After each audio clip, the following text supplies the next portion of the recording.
তুলসী গাছের পাশে ভুলেও রাখবেন না এই 5টি জিনিস, অন্যথা সুখের সংসার ধ্বংস হয়ে যেতে পারে। তাই বাড়িতে তুলসী গাছ থাকলে কোন কাজগুলি করা উচিত নয় সেটি সম্পর্কে জানতে ভিডিওটিকে শেষ পর্যন্ত দেখুন। প্রত্যেক হিন্দু বাড়িতেই তুলসী গাছ থাকে। হিন্দু ধর্মাবলম্বী মানুষদের কাছে তুলসী হলো পবিত্রতার প্রতীক। ভগবান বিষ্ণুর পূজায় এই তুলসী পাতা অত্যন্ত গুরুত্বপূর্ণ একটি উপাদান। শ্রীকৃষ্ণের পূজা এই পত্র ছাড়া অসম্ভব।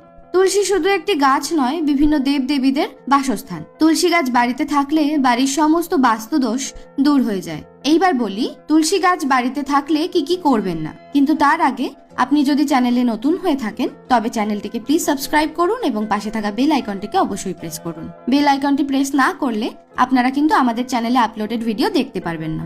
প্রথমত, তুলসী গাছ বা মঞ্চের পাশে আবর্জনা ফেলবেন না, কারণ তুলসী দেবী রুষ্ট হন এতে। অপরিষ্কার স্থান যে কোনো দেবদেবী